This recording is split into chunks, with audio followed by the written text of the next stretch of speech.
Aibong ole Hamadinatama. Welcome back to my channel. So today I would like to share with you how to make a ruffle crossover dress. ඉතින් මේ video එකෙන් අද ඔයාලා ඉගෙන ගන්නවා ruffle crossover dress එකක් කොහොමද අපි පහසුවෙන් නිර්මාණය කරගන්නේ කියලා. ඉතින් මේ සඳහා ඔයාලට පාවිච්චි කරන්න පුළුවන් මම ඔයාලට කියලා දීලා තියෙන බ්ලවුස් සඳහා මූලික පතුරම මම මෙතනදී එක පැත්තක් මේ විදිහට ඇඳගෙන තියෙනවා. ඊට පස්සේ මම මෙතනදී අනිත් පැත්තත් ඇඳ ගන්න යනවා. ඉතින් ඔයාලට එකෙන් අදහස් වෙන්නේ ඉදිරිපස පළු දෙකම එකට නිර්මාණය කරගන්න අවශ්‍ය වෙනවා. මේ පතුරම ආධාරයෙන් තමයි අපි ගවුම නිර්මාණය කරගන්නේ. ඉතින් මේ සඳහා මගේ මූලික කර පල්ලට මං අඟල් 2මාරකුත් උරහිස පල්ලට අඟල් 6කුත් මූලික අත්කට දක්වා උසට අඟල් 6මාරකුත් ඒ වගේම පපුවට එකතු කිරීම අඟල් 2 බෙදීම 4 ඉනවට එකතු කිරීම අඟල් 2 බෙදීම 4 එකතු කිරීම ඩාට් පළල මම පාවිච්චි කරලා තමයි මේ මූලික පතුරම නිර්මාණය කරලා තියෙන්නේ.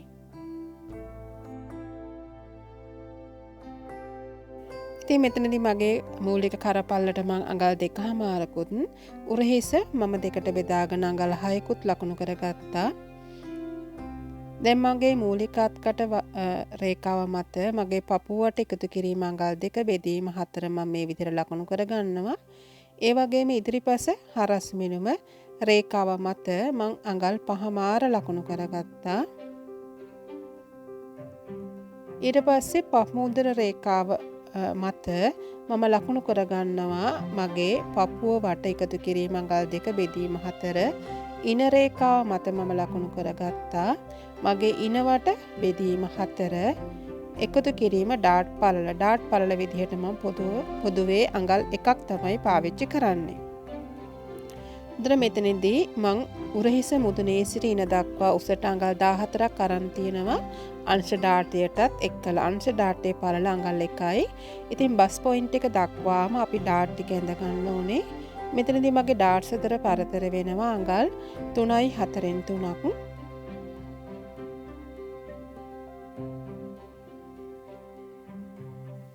ඉතින් ඔයාලට පුළුවන් ඔයාලගේ උරහිස පළල ඔයාලගේ කර හදාගෙන ඔයාලගේ ශරීරයට අදාළ වෙන මූලික පතුරමක් හදාගන්න. ඒක ආශ්‍රයෙන් මේ ගවුම නිර්මාණය කරගන්න. ඒතර මගේ ඩාට්ස් අතර පරතරය අඟල් 3යි 4න් 3 මම මේ විදිහට ඉන රේඛාව දක්වාම ලකුණු කරගන්නවා. ඒතර පප් මුදුන දක්වාම තමයි මම මේ ඩාට් එක ඇඳගන්නේ. ඊට පස්සේ මම අංශ ඩාටේ සඳහා මම ලබාගත්තේ අඟල් භාගේ මේ විදිහට ලකුණු කරගන්නවා.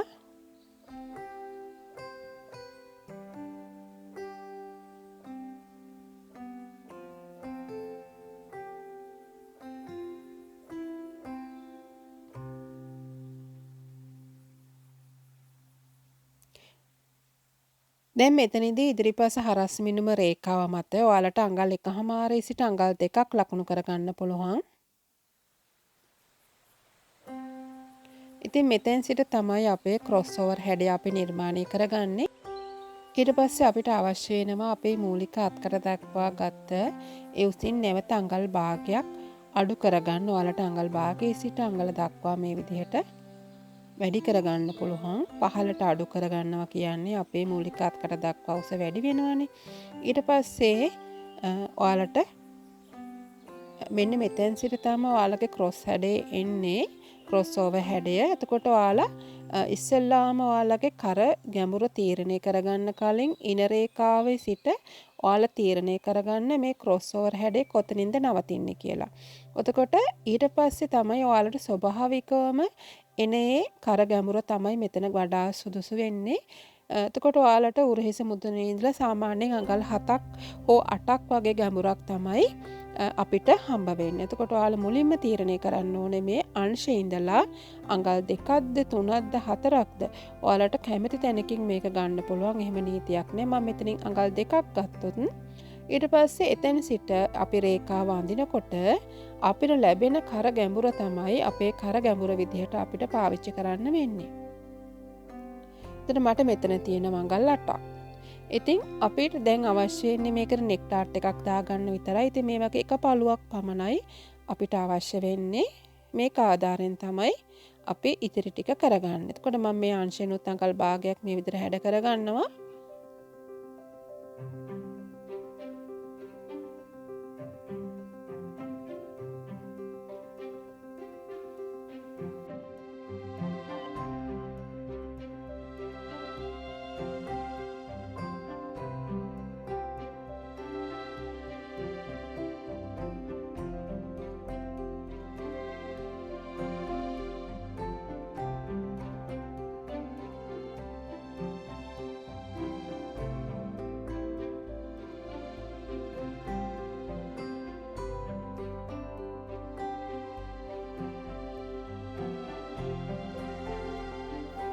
දැන් මම නිර්මාණය කරන්නේ මගේ නෙක් ඩාටේ. ඉතින් මේ නෙක් ඩාටේ පල්ල වෙනවා අඟල් භාගයක්. මම අඟල් කාලා මේ විදිහට දෙපැත්තට ලකුණු කරගත්තා.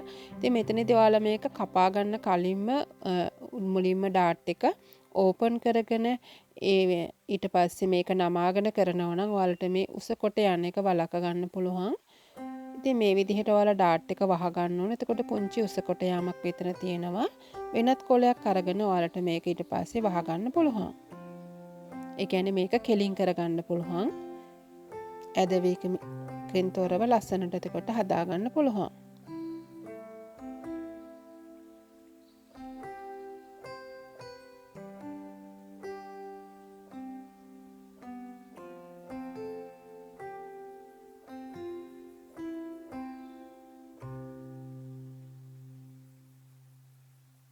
ඊට පස්සේ අපිට අවශ්‍ය වෙනවා අපේ ඉන ඩාටයත් කපා ඉවත් කරගන්න. ඒ වගේම අංශ ඩාටයත් කපලා මේ ඔක්කොම ඩාට් වලගේ අපි අංශයට දෙනවා. අංශයට දීලා ඔයාලට පුළුවන් මේ ඩාට් එක මසා ගන්න. එතකොට මසා ගන්නකොට බස් පොයින්ට් එක දක්වා මේක මහ ගන්න නැහැ. එතෙන් සිට අඟල් එකක් හෝ එකහමාරක් තියලා තමයි ඔයාලා අංශයෙන් ඩාට් එක මහ ගන්න ඕනේ. මෙම සම්පූර්ණ අංශ ඩාටය මේ කපා ගත්තා. ඊට පස්සේ ඉන ඩාටය වහ ගන්නවා. ඊට පස්සේ අපිට මේ ඔක්කොම ඩාට් වලගේ අංශයට එකතු වෙනවා. ඉතින් මේ විදිහට තමයි අපිට මේක මහ ගත්තාම ලස්සන ත්‍රිමාණ හැඩයක් ලැබෙන්නේ. ඔයාලා දැන් මේක රෙද්ද මත තියලා කපා ගන්නකොට මෙහුම් වාසේ තියාගන්න ඕනේ. මෙන්න මේ පිළිවෙලට තමයි මෙතන මම ඔයාලට පෙන්නනවා කොහොමද කරගන්න ඕනි කියලා.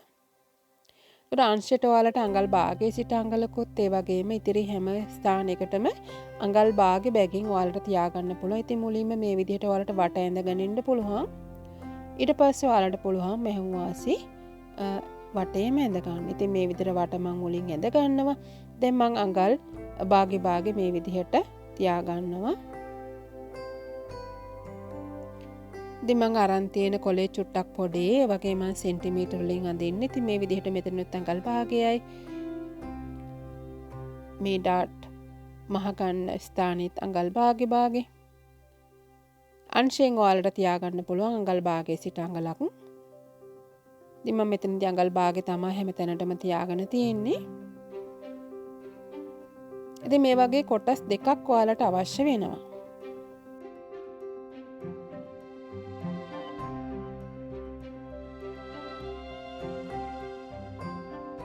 දැන් අපි මේ රෆල් කොටස තමයි නිර්මාණය කරන්න යන්නේ. මෙතනදී ඔයාලට අඟල් 2 සිට අඟල් 3ක් වුණත් ගන්න පුළුවන්. ඉතින් මම මේ විදියට අඟල් 2.5ක් පමණ පල්ලට ඇඳ ගන්නවා මගේ රෆල්ස් හැඩය හදා ගන්න මේ මූලික කොටස. ඊට පස්සේ ඔයාලා මේක වෙනත් කොලයක මේ විදිහට වීල් කරගන්න පුළුවන්. ඊට පස්සේ අපි මේක කොටස් කීපයකට තීරුවෙන් කරගෙන පහළ සිට ඉහළට වෙන් නොවනසේ අපි මේක කපා ගන්නවා. ඉතින් මේ වගේ කොටස් දෙකක් අපිට අවශ්‍ය වෙනවා අපේ මේ ගවුමේ කඳ කොටස සඳහා.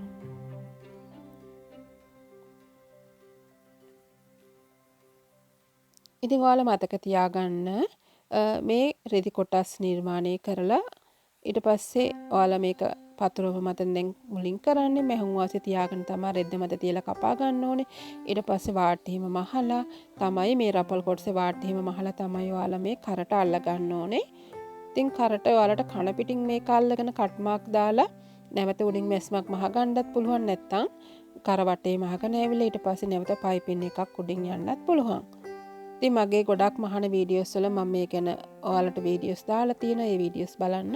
ඉතින් ඉදිරියේදී මම ඔයාලට මහන වීඩියෝස් අරන් එන්න බලාපොරොත්තු වෙනවා. ඉතින් දැනට මට තියෙන කාලය අඩු නිසා මේ විදිහට තමයි ඔයාලට කියලා දෙන්න වෙන්නේ. මොකද මම ගොඩාක් ක්ලාසස් උත් කරන නිසා මට කාලය ගොඩාක් අඩුයි. ඉතින් මේ විදිහට ඔයාලා හදාගත්ත රපල් කොටස මෙහෙම වටේ තියාගෙන මේ කපා ගන්න ඕනේ. එතකොට ඔයාලට මේ වගේ කොටස් දෙකක් අවශ්‍ය වෙනවා. අපි හිතමුකෝ ඔයාලා මේකට ලයිනුත් දාන්න ඕනේ කියලා. එතකොට ඔයාලට ලයිනුත් දාගනුත් කරගන්නවා නම් මේ වගේ කොටස් 4ක් අවශ්‍ය වෙනවා.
මේ තියෙන්නේ මගේ ඉදිරිපස පටියට අවශ්‍ය ටික. දැන් මම පිටුපස කොටස තමයි නිර්මාණය කරගන්න යන්නේ. මුලින්ම ඔයාලා මේ විදිහට සෙන්ටර් බැක් රේඛාව ඇඳලා උරහිස මුදුන රේඛාව ඇඳලා ඊට පස්සේ ඔයාලට පුළුවන් උරහිස් ස්ලොප් එක ලකුණු කරගන්න. ඉතින් මට 1.2 වෙනවා. ඊට පස්සේ මම මූලික අත්කඩ දක්වා උස ලකුණු කරගන්නවා 6මාරක් විදිහට.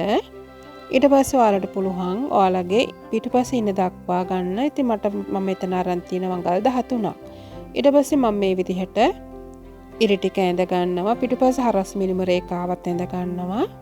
ඊට පස්සේ කර පල්ල විදිහට මම අඟලක් මේ විදිහට 2මාරක් උස්සපු තැනින් නැවත අඟලක් ඉස්සුවා. ඊට පස්සේ උරහිස රේඛාව මත මම උරහිස පල්ල දෙකට බෙදලා එතන සිට අඟල් භාගයක් ඉස්සුවා. දැන් ඔයාලට පුළුවන් මූලික අත්කට රේඛාව මත පපුවට එකතු කිරීම අඟල් 2 බෙදීම 4 ලකුණු කරගන්න. ඊට පස්සේ ඉන රේඛාව මත ඉන වට එකතු කිරීම අඟල් 2 බෙදීම 4 එකතු කිරීම ඩාට් පළලවන අඟල එකතු කරලා ඉන රේඛාව මත මේ විදිහට ලකුණු කරගන්න. දැන් නැවතත් මම මූලික අත්කඩ රේඛාවේ සිට අඟල් භාගයක් අඩු කරගත්තා. ඊට පස්සේ ඔයාලට පුළුවන් පිටුපස හරස් මිලිම රේඛාවේ අඟල් 1මාරක් මේ විදිහට ඈත් කරලා ඇඳ ගන්න ඕන. ඊට පස්සේ ඔයාලට අලුත් අත්කට ඇඳ ගන්න පුළුවන්. ඉතින් ඉදිරිපසට ගත්තේ අඟල් 2ක් නම් පිටුපසට ඔයාලට 1මාරක් ගන්න පුළුවන්. නැත්නම් දෙකටම එක සමානව ගත්තත් වරදක් නැහැ. ඊට පස්සේ මම පිටුපස ඩාටේ ලකුණු කරගන්න යනවා. මෙතනදී මම අඟල් භාගික ඩාට් ටිකක් තමයි දෙන්නේ එක පැත්තට. එතකොට අඟල් භාගේ මම මේ විදිහට අඟලේ ඩාට් එක ලකුණු කරගන්න. ඒ වගේම ඔයාලට පේනවා මම මේ ඩාට් එක ඉහළට ඉවත් කරගන්නයි යන්නේ. ඉතින් මේ තියෙන මගේ පිටුපස පටියේ ටික. ඒ වගේ මම අංශයේ මේ විතර අඟල් භාගයක් හැඩ කරගන්නවා. එතකොට මේ ඉදිරිපස ගත්ත අඟල් 4ත් පිටුපස ගත්ත අඟල් 4ත් එකතු කරලා තමයි අපි අඟල් 8කට පටිය හදාගන්න. මෙහුම් වාසිය වලටත් එක්කලා 8ක් ගත්තට කමක් නැහැ. ඊට පස්සේ අපි මේ විදිහට වට කපා ගන්නවා. ඒ වගේම ඔයාලා පිටුපස සඳහා zipper එකක් දානවා නම් මේ රේඛාවේ සිට අඟල් 8න් 3ක් හෝ 8මාරක් අනිවාර්යයෙන්ම කපා ගන්න ඕනේ. ඒ කපා ගන්න කොටස අනිවාර්යයෙන්ම අංශේනොත් නැවත එකතු කරගන්න අමතක කරන්න එපා.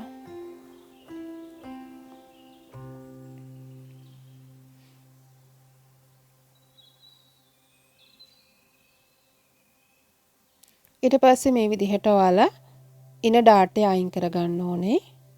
මෙතන ඉන ඩාටේ උස විදිහට ඔයාලට මේ මූලික අත්කඩ රේඛාවේ සිට අඟල් 1මාරක් පමණ පහළට ලකුණු කරලා ගන්න පුළුවන්. ඒ කියන්නේ අඟල් 5ක් පමණ ඩාට් එකක් තමයි මම මෙතන ඇඳගෙන තියෙන්නේ. ඊට පස්සේ ඔයාලා මේක එකට හිටින්නට අලව ගන්න ඕන තනි පළුවට. ඉතින් ඔයාලා zipper එකක් දාලා කරනවා නම් මේ විතර ඩාට් එක අයින් කරලා මේ වගේ පළු දෙකක් කපා ගන්න අවශ්‍ය වෙනවා පිටිපසට.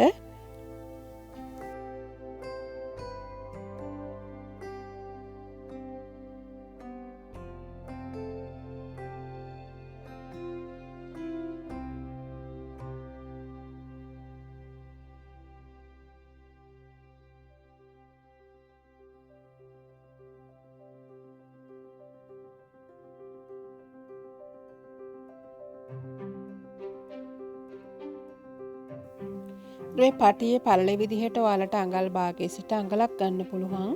ඉතින් ඔයාලා අඟල් භාගයක පටියක් ගන්නවා නම් මහතට මහ ගන්න අවශ්‍ය නම් ඔයාලට මේ විදිහට අඟලක් පල්ලට ගන්න. ඊට පස්සේ මෙහුම් වාසි වලටත් එක්කලා ඒක ප්‍රමාණවත් වෙනවා. ඊට පස්සේ අට වෙනුවට ඔයාලට අඟල් 9ක් දිගට පටිය හදාගන්න පටි දෙකක් අවශ්‍ය නිසා මේ වගේ පටි දෙකක් ඔයාලා කපා ගැනීමට අවශ්‍ය වෙනවා. ඉතින් මෙතනදී තියෙනවා අපිට පිටිපස්සට හදාගත්ත එක කොටසකුත් ඉදිරිපසට හදාගත්ත පළු දෙකම තියෙනවා. ඉතින් ඔයාලා මේ විදිහට පිටිපස්සට ගත්ත පළු දෙකකින් දෙකක් කපා ගන්න ඕනේ. ඒ වගේම ඉදිරිපසත් හදා ගන්න. ඉතින් අංශ එහෙම මහලා ඔයාලට පුළුවන් සායේ ඉන කොටස මේ ගවුමට අල්ලා ගන්න. ඉතින් සායට දාන හැඩය ඔයාලා තමා තීරණය කරන්න ඕනේ. ඔයාලට 180ක ප්ලේට් කොටසක් දානවද නැත්නම් 360ක ප්ලේට් කොටසක් දානවද? ඒ කියන්නේ half or full කියන ඩිසයින් එක ඔයාලා තෝරගන්න ඕන. ඉතින් මේ විදිහට ඔයාලට පුළුවන් ඔයාලගේ රෆල් කොටස එහෙම අල්ලලා අවසානෙට ඔයාලට මේ විදිහට පටි අල්ලගන්න පුළුවන්. ඉතින් මේ විදිහට හදාගත්ත කඳ කොටස පැත්තකින් තියලා අපි යමු දැන් සායි කොටස නිර්මාණය කරගන්න. ඉතින් සායි කොටස නිර්මාණය කරගන්නට ඔයාලට මුලින්ම අවශ්‍ය වෙනවා ඔයාලා පතුරමෙන් හදාගත්ත ඉන කොටස මැනගන්න. ඉතින් ඒ ඉන කොටස ඔයාලා බෙදා ගන්න ඕනේ 6.28න් හෝ 3.14න් කියන සූත්‍රයෙන් ඒක බෙදාගෙන ඔයාලට අවශ්‍ය කරන සාය උස එකට එකතු කරගෙන ඊට පස්සේ ඔයාලට පුළුවන් ඔයාලගේ සාය කොටස නිර්මාණය කරගන්න. ඉතින් සාය කොටස නිර්මාණය කරගන්න හරිම ලේසි. ඔයාලට ෆුල් ප්ලේට් ඕන නම් 6.28න් බෙදා ගන්න ඔයාලගේ ඉන ඊට පස්සේ අවශ්‍ය කරන සාය උස එකතු කරගන්න. ඔයාලට half සර්කල් සායක් මේ ගවුම සඳහා පාවිච්චි කරන්න අවශ්‍ය නම් 3.14 සූත්‍රයෙන් ඉන කොටස බෙදාගෙන අවශ්‍ය කරන සාය උස එකකට එකතු කරලා ඊට පස්සේ ඔයාලා හදාගත්ත කොටස තියෙනවනේ ගන් සංඛ්‍යාව ඒ සංඛ්‍යාවමෙන් දෙගුණයක් ඔයාලගේ සාය පල්ලටත් ඒ ඔයාලා හදාගත්ත සංඛ්‍යාවමෙන් එක ගුණයක් උසටත් ගන්න. ඒක half ප්ලේට් වලට ෆුල් ප්ලේට් ගන්නවා නම් ඔයාලා හොයාගත්ත සංඛ්‍යාවෙන් දෙගුණයක් ඔයාලගේ රෙද්ද පල්ලටත් උසටත් ගන්න අමතක කරන්න එපා. ඉතින් මම මෙතනදී අරන් තියෙනවා මගේ ඉනට 26යි. ඊට පස්සේ මම බුරුලක් දුන්නනේ අඟල් දෙකක. ඒ නිසා මට ඉන වට තියෙනවා අඟල් 28ක්. ඒක මම බෙදාගත්තාම 6.28න් මට අරේ විදිහට එනවා 4.45ක්. ඒ වගේම සාය උස සඳහා මම 30ක් ගත්තොත් මට රෙදි කොටස අවශ්‍ය වෙනවා 34.45ක් එක පැත්තකට. එතකොට මම ෆුල් ප්ලේට් කරනවා නම් ඒ සංඛ්‍යාවෙන් දෙගුණයක් උසටත් ඒ සංඛ්‍යාවෙන් දෙගුණයක් පල්ලටත් මට අවශ්‍ය වෙනවා. ඒ වගේම මම half කරනවා නම් මගේ ඉන 28 ඔයාලා බෙදා ගන්න ඕන 3.14න් කියන සූත්‍රය. එතකොට ඔයාලා ඒක බෙදාගත්තාම මේ ලැබෙන සංඛ්‍යාවෙන් දෙගුණයක් පල්ලටත් ඒ වගේම එක ගුණයක් උසටත් අරගෙන ඔයාලට සාය නිර්මාණය කරගන්න පුළුවන්.